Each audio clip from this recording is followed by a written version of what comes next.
샬롬, 하나님과 동행하는 새벽기도회 달라스 임마누엘 교회 권성철 목사입니다. 오늘도 하나님과 동행하며 풍성함을 누리시는 저와 여러분 되시길 주님의 이름으로 축복합니다. 오늘 말씀은 출애굽기 10장 21절에서 29절까지의 말씀입니다. 여호와께서 모세에게 이르시되 하늘을 향하여 내 손을 내밀어 애굽 땅 위에 흑암이 있게 하라. 곧 더듬을 만한 흑암이리라. 모세가 하늘을 향하여 손을 내밀매 캄캄한 흑암이 3일 동안 애굽 온 땅에 있어서 그동안은 사람들이 서로 볼 수 없으며 자기 처소에서 일어나는 자가 없으되 온 이스라엘 자손들이 거주하는 곳에는 빛이 있었더라.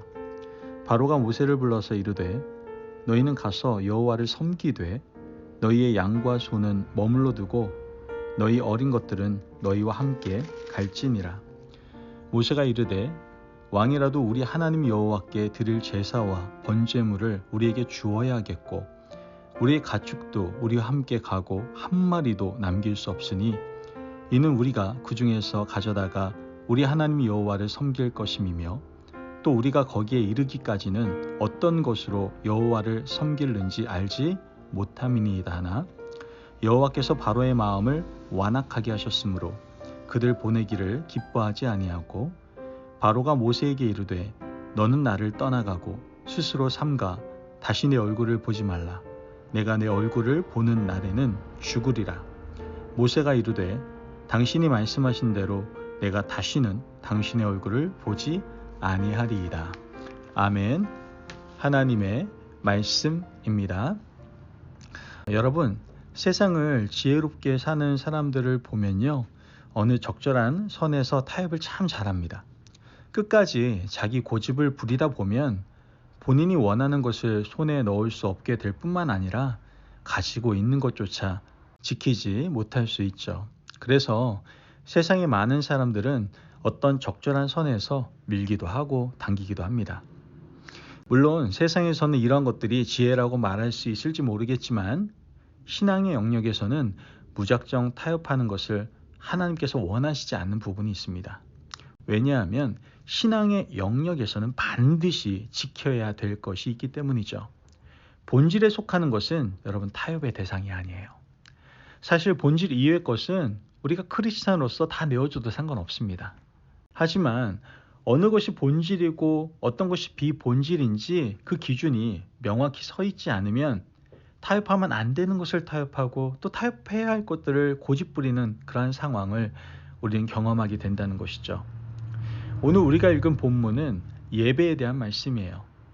여러분, 하나님 앞에 드리는 예배는 타협의 대상이 아니에요. 예배를 가지고는 그 어떤 것과도 타협할 수가 없고요. 밀고 당기게 한다? 이건 말도 안 되는 소리예요. 말씀을 보면 이집트의 재앙이 계속 깊어져 가는 것을 보게 되죠. 재앙이 진행되면서 바로는 모세와 아론에게 타협이라는 그러한 미끼를 던지기 시작합니다. 여러분, 출애굽의 명분이 뭐라고 그랬어요? 바로 예배였어요. 이와 같이 예배를 주장하는 모세에게 바로는 예배를 가지고 타협을 하려고 그래요. 파리 재앙이 있고 난 후 바로는 예배를 명분으로 타협을 시도하는 것을 우리는 보게 되죠. 출애굽기 8장 25절 말씀을 보면 바로가 모세와 아론을 불러 이르되 너희는 가서 이 땅에서 너희 하나님께 제사를 드리라. 말씀을 보면 지금 바로가 처음 협상 카드로 내민 것은 야, 멀리 가지 말고 이 땅에서 예배 드려, 이 말이에요. 타협안을 제시받은 모세와 아론은 어떤 마음이었겠습니까? 이제 바로가 이제 허락했다. 그래, 어차피 예배 드리는 것이니까 어디서 드리든 무슨 상관이야. 그냥 예배 드리자. 이렇게 만약 타협안을 받아들였다면 아마 이 예배는 절대로 지속적인 예배로 나아갈 수 없었을 겁니다. 단지 그냥 한시적인 예배, 보여주려고 하는 예배, 단지 재앙만 면하고자 하는 예배로 그쳤을 것이다라는 것이죠. 바로가 만약 다시 힘을 얻고요, 이스라엘 백성들이 예배의 매너리즘에 빠질 때쯤 되면 아마 그 예배는 있으나 마나한 예배로 전락할 것이 뻔하기 때문이었죠.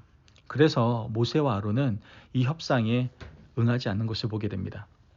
바로는 메뚜기 재앙 후에 다시 협상을 시작합니다. 출애굽기 10장 10절에서 11절 말씀을 보면 바로가 말하죠. 바로가 그들에게 이르되 내가 너희와 너희 어린 아이들을 보내면 여호와가 너희와 함께함과 같으니라. 보라, 그것이 너희에게는 나쁜 것이니라. 그렇게 하지 말고 너희 장정만 가서 여호와를 섬기라. 이것이 너희가 구하는 바니라. 이에 그들이 바로 앞에서 쫓겨나니라. 여러분, 두 번째 예배 협상 카드가 뭡니까? 장정만 가라. 아이들은 그냥 남겨둬. 이 말이에요. 바로가 이렇게 말한 이유가 무엇일까요?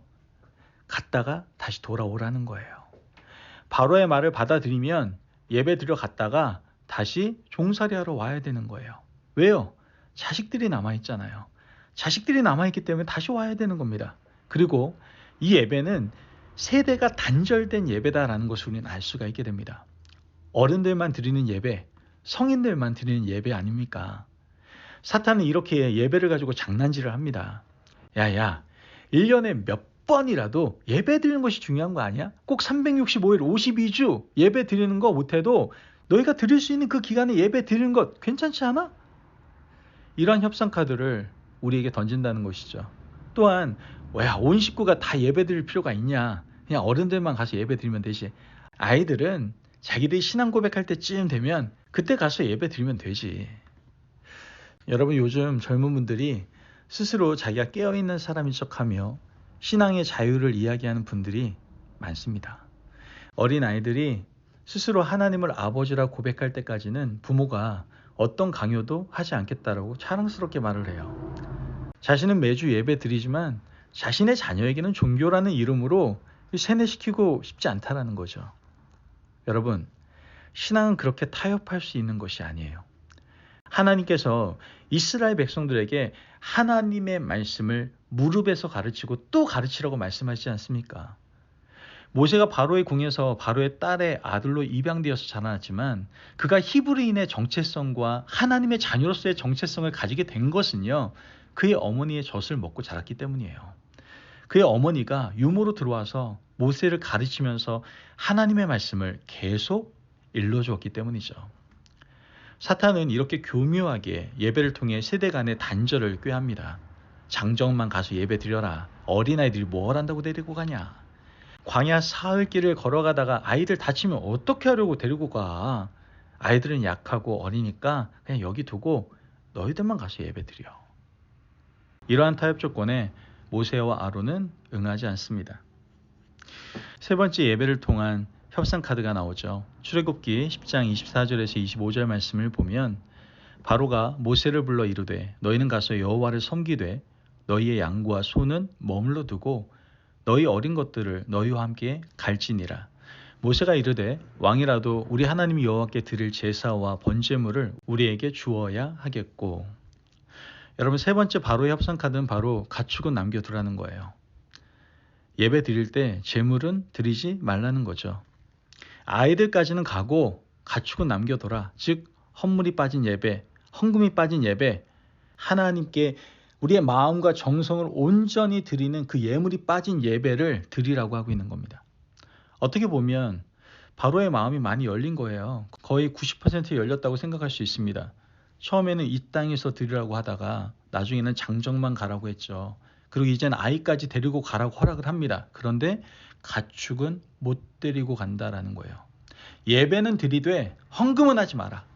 예배는 드리되 하나님께 예물은 드리지 못한다라고 말하고 있는 거예요. 여러분, 가인의 예배와 아벨의 예배의 중요한 차이는 바로 하나님께 드리는 예물이었다는 거 우리 잘 알지 않습니까?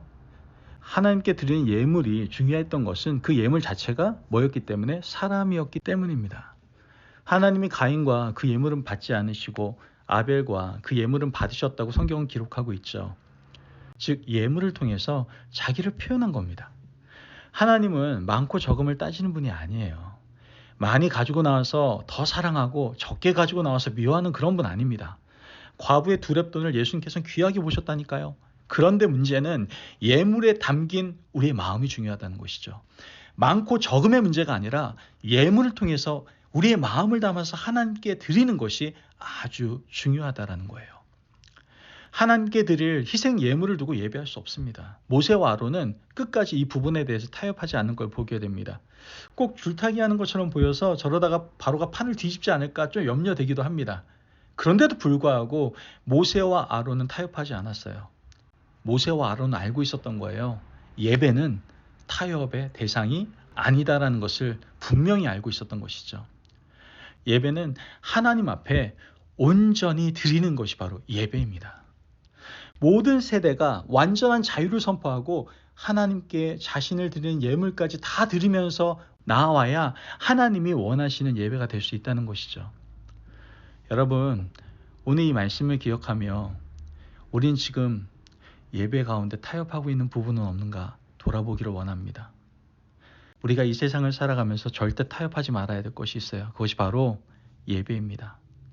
과연 우리는 하나님 앞에서 어떠한 모습으로 예배를 드리고 있는지 한번 생각해 보시고 또한 묵상해 보시고 이제 묵상한 대로 하나님께서 우리에게 가르쳐 주신 대로 순종하고 실천하며 나아가는 저와 여러분이 되시길 주님의 이름으로 축복합니다. 아멘.